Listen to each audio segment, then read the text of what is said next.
Ray. What do you want to do tonight? The same thing we do every night, Pinky. Try to take over the world.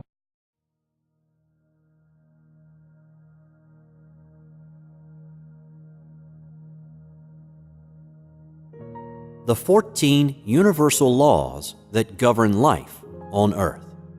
An excerpt from Milanovich and McCune's book, The Light Shall Set You Free. These are the 14 universal laws that govern life on Earth. If you master these laws, you will have mastered life on the physical level. Nothing on Earth happens unless through these laws. Each law is interconnected and entwined with the next. 1. The law of divine oneness. The first out of the 14 universal laws helps us to understand that we live in a world where everything is connected to everything else. All is energy, and all energy is an extension of source energy. Everything we do, say, think, and believe affects others in the universe around us. We are microcosms of the macrocosm. We are all parts of the same source. 2. The law of vibration. This law states that everything in the universe moves, vibrates, and travels in circular patterns. The same principles of vibration in the physical world apply to our thoughts, feelings, desires, and wills in the etheric world.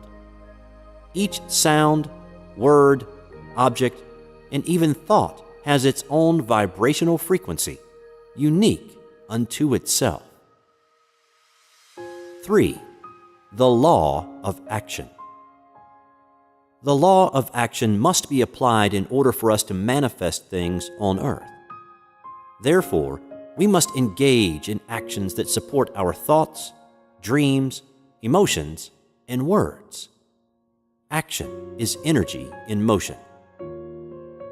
4. The law of correspondence. This law states that the principles or laws of physics that explain the physical world, energy, light, vibration, and motion, have their corresponding principles in the spiritual world or etheric. What happens on the inside will reflect the outside. If you are hectic and stressful, your world will be also. If you are in total bliss, the outside world will mirror that bliss. As above, so below.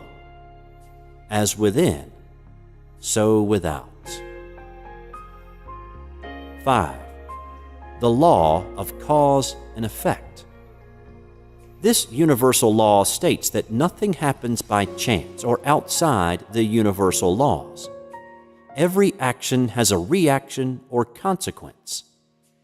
If I am thinking successful thoughts, speaking like I am already successful, feeling like a success, and taking successful actions, the end result will have to be success.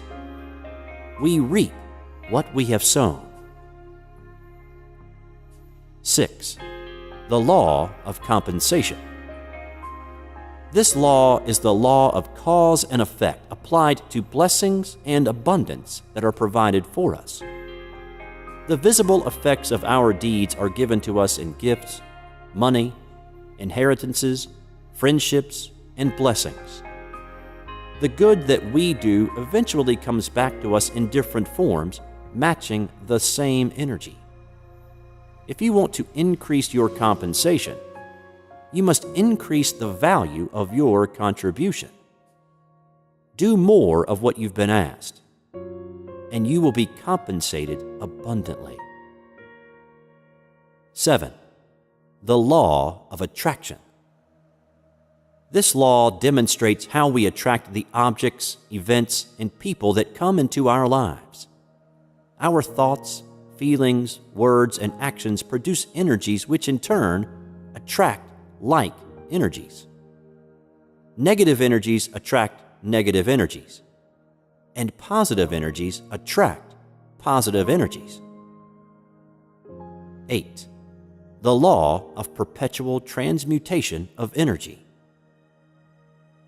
This 8 out of the 14 universal laws is a powerful one.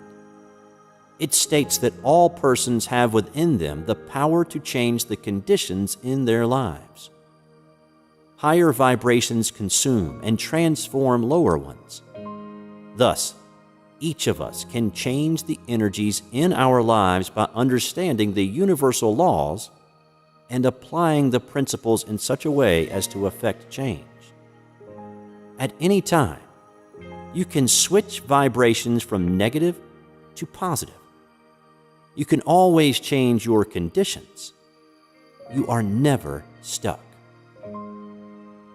9. The law of gestation. The law of gestation, or also called the law of divine timing, states that everything has its gestational period or time to manifest. Every thought, word, feeling, and action is a seed.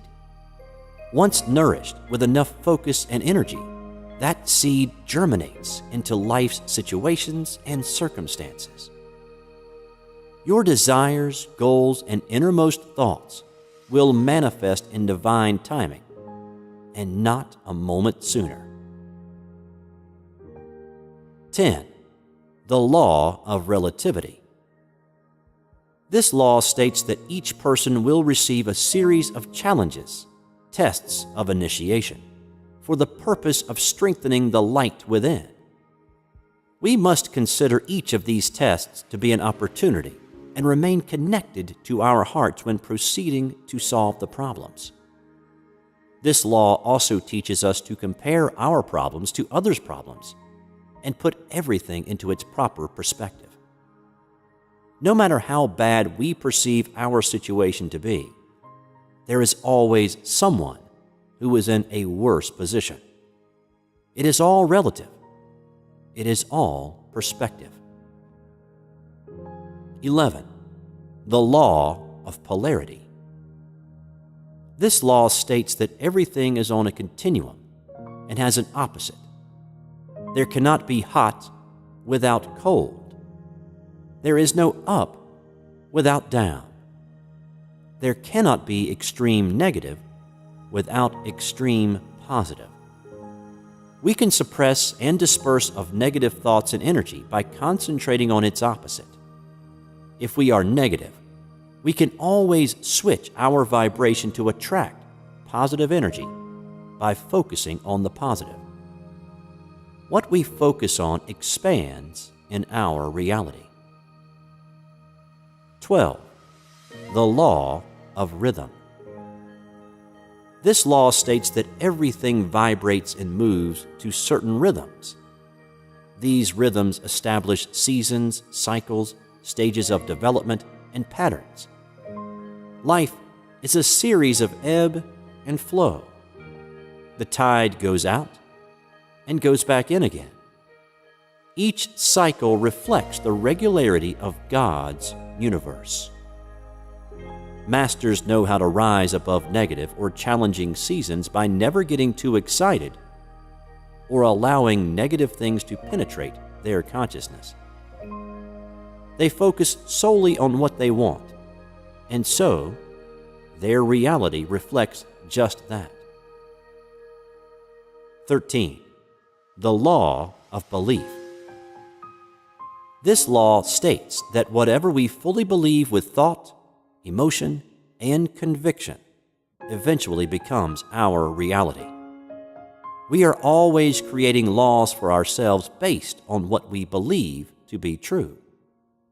Even if a thing isn't factually true, our belief will make it so.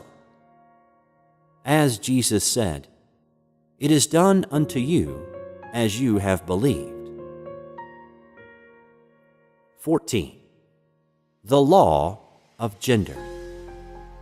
This last out of the 14 universal laws states that everything has its masculine, yang, and feminine, yin, principles, and that these are the basis for all creation. The spiritual initiate must balance the masculine and feminine energies within herself or himself to become a master and a true co-creator with God. Master these laws, and you'll become a master manifester and a deliberate co-creator of the physical world.